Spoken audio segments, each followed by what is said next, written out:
बच्चों welcome back again. बच्चों आज हम सॉल्व करेंगे integration by the method of substitution. Very very important topic. यहां आपको क्वेश्चन पूछा जाएगा लेकिन वहां मेंशन नहीं रहेगा कि सब्स्टिट्यूशन मेथड आपको यहां यूज करना है इंटीग्रेट करने के लिए। ओके, तो फिर बात क्या आती है क्वेश्चन पहचानने की कि किस क्वेश्चन को आपको सब्स्टिट्यूशन मेथड से यहां सॉल्व करना है। तो ये डिपेंड करता है आपके प्रैक्टिस के ऊपर। जितना ज्यादा क्वेश्चन आप रिलेटेड टॉपिक से सब्स्टिट्यूशन मेथड से आप क्वेश्चन सॉल्व करेंगे उतना ये आसान होते जाएगा। चलिए एग्जांपल्स देखते हैं इससे रिलेटेड जो कि हमें सब्स्टिट्यूशन मेथड यूज करके सॉल्व करना है। बात कर रहे हैं एक्सरसाइज 7.2 चैप्टर इंटीग्रेशन। हमें सॉल्व करना है given question by the method of substitution. Okay, अब देखिए सब्स्टिट्यूशन मेथड में आपको डेरिवेटिव लेना भी आना चाहिए क्योंकि डेरिवेटिव का भी पार्ट इसमें है। ओके, उसका यूज करके ही हम इस तरीके के क्वेश्चन को सॉल्व कर सकते हैं। और सबसे पहले कैसे आइडेंटिफाई करें कि ये क्वेश्चन हमें सब्स्टिट्यूशन मेथड से सॉल्व करना है। तो इसमें जो टर्म्स इन्वॉल्व होंगे, जैसे क्वेश्चन नंबर 1 2 3 4 मैंने लिखा हूं, इसमें जो टर्म्स इन्वॉल्व है, ओके, इसमें से कुछ टर्म ऐसा रहेगा उसका डेरिवेटिव सेकेंड टर्म आएगा। ओके, एक टर्म ऐसा रहेगा जिसका डेरिवेटिव दूसरा टर्म आएगा। जैसे यहां देखिए, यहां दिया first question 2x upon 1 plus x square. अभी सब्स्टिट्यूशन मेथड से कैसे सॉल्व करेंगे? ओके, यहां देखिए 1 प्लस एक्स स्क्वायर। ओके, इसका डेरिवेटिव क्या आ रहा है? 1 का डेरिवेटिव 0 और एक्स स्क्वायर का डेरिवेटिव क्या आ रहा है? 2x। चलिए इसे सॉल्व करके ही हम समझ लेते हैं। Solution for this question number 1। अब देखिए given integration is represented by I is equal to 2x upon 1 plus x square dx। सबसे पहले आपको जो भी क्वेश्चन है इस फॉर्म में लिखना पड़ेगा। ओके, उसके बाद हमें आइडेंटिफाई करना है टर्म्स। कौन सा टर्म है जिसका डेरिवेटिव दूसरा टर्म आ रहा है? तो यहां मुझे दिख रहा है 1 प्लस एक्स स्क्वायर। यहां तो देखिए अगर आप सोचोगे कि एक्स स्क्वायर का डेरिवेटिव 2x आ रहा है, फिर 1 का क्या करोगे आप? तो आपको एक कंप्लीट टर्म लेना पड़ेगा जो डिनोमिनेटर में है। 1 प्लस एक्स स्क्वायर का डेरिवेटिव क्या आता है? 2x। तो हम क्या करेंगे? Take 1 plus x square is equal to t ले लेना है आपको। 1 प्लस एक्स स्क्वायर की जगह क्या सब्स्टिट्यूट करना है? टी। ओके, उसके बाद देखिए इस लेफ्ट हैंड साइड का अगर डेरिवेटिव लेंगे हम, यहां क्या लिखना है आपको? Differentiate with respect to t. Okay, ध्यान में रखिए differentiate with respect to t अगर करते हैं तो डेरिवेटिव ऑफ एक्स क्या आएगा? डेरिवेटिव ऑफ 1 क्या आएगा? 0। और एक्स स्क्वायर का डेरिवेटिव क्या आएगा? 2x into derivative of x। Okay, क्या होगा? dx upon dt। Okay, is equal to derivative of t with respect to t 1 होगा। ध्यान में रखिएगा, ये डिटेल में हम लिख रहे हैं, नेक्स्ट स्टेप में डायरेक्ट लिखेंगे। ठीक है, derivative of t with respect to t is 1। फिर से एक बार रिपीट करेंगे, 1 का डेरिवेटिव 0 होता है। या हम डिफरेंशिएट करेंगे, ध्यान में रखिएगा सब्स्टिट्यूशन या जो कर रहे हैं ना हम 1 plus x square is equal to t, इसे हमें डिफरेंशिएट करना है with respect to t. Okay, ये चीज आपको याद में रखना है। तो 1 का डेरिवेटिव क्या हो रहा है? 0। एक्स स्क्वायर का 2x और derivative of x with respect to t क्या हो जाएगा? dx upon dt। और राइट हैंड साइड में t का डेरिवेटिव क्या होगा? 1। ओके, इतनी स्टेप होने के बाद नेक्स्ट स्टेप में क्या लिखोगे? देखिए आप 2x dx, x टर्म हमें लेफ्ट साइड में रखना है और t वाला टर्म dt या राइट साइड में चले जाएगा। dt इंटू 1 क्या हो जाएगा? dt।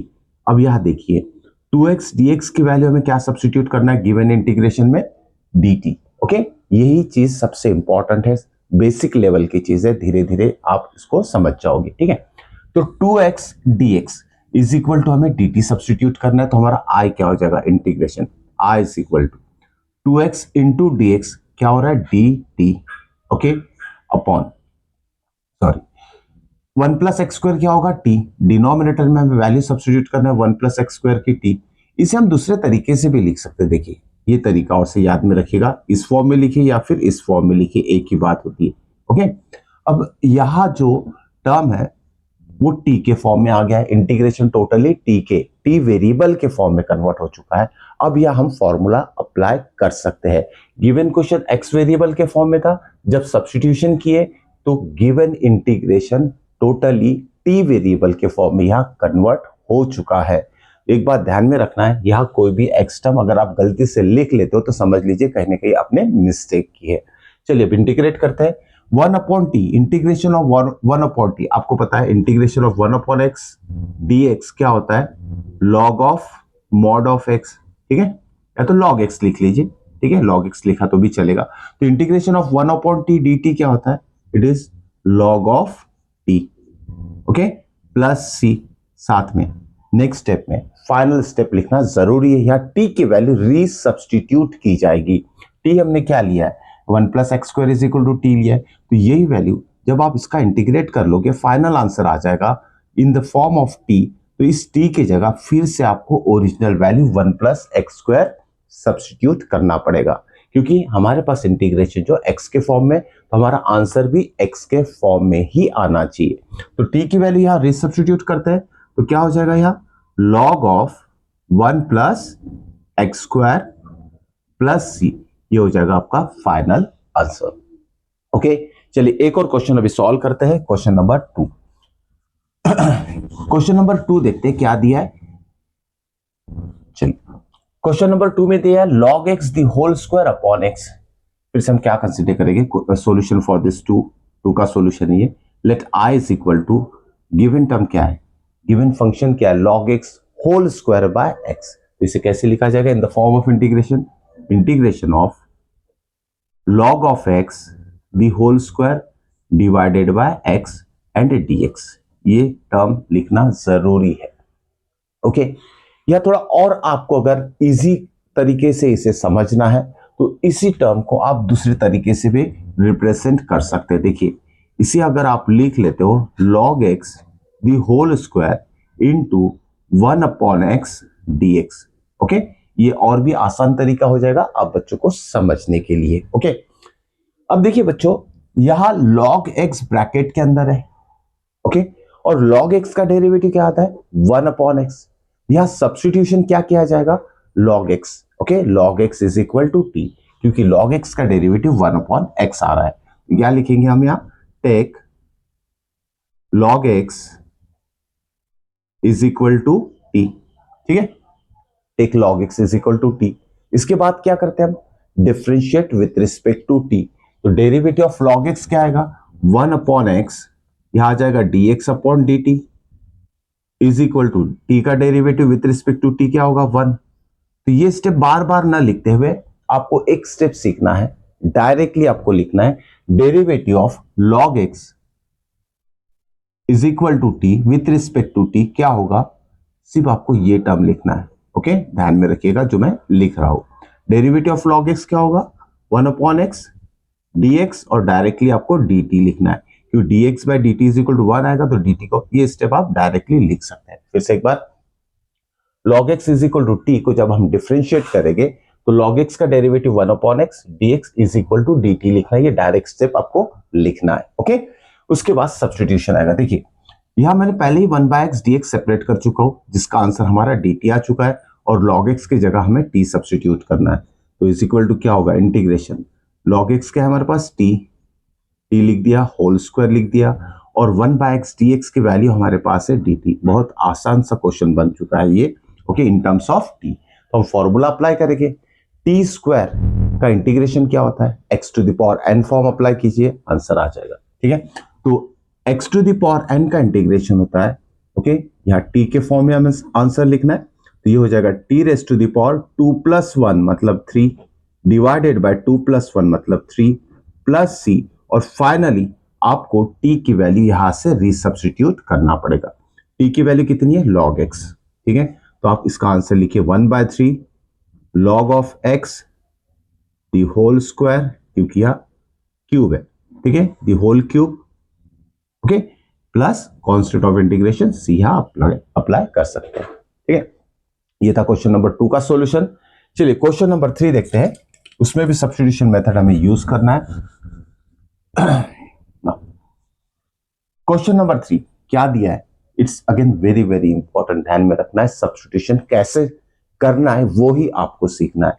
Question is 1/x plus x log x, 1/x plus x log x यहां आएगा। ठीक है, चलिए i इज इक्वल टू, पहले इंटीग्रेशन के फॉर्म में से हम एक्सप्रेस कर देते हैं। ठीक है, ये डिनोमिनेटर में क्या दिया है, x plus x log of x 1 upon and this is dx। Clear? कैसे करेंगे? थोड़ी सी छोटी सी trick, okay, presence of mind जरूरी है। ओके, लॉग दिया है तो लॉग का डेरिवेटिव क्या होता है? लॉग एक्स का डेरिवेटिव 1 अपॉन एक्स आता है। तो 1 अपॉन एक्स कहां से लाएंगे? देखिए डिनोमिनेटर में यहां भी एक्स है, यहां भी एक्स है। अगर इसमें से हम कॉमन ले लेते हैं एक्स को, तो ब्रैकेट में क्या रहेगा? This 1 plus log x.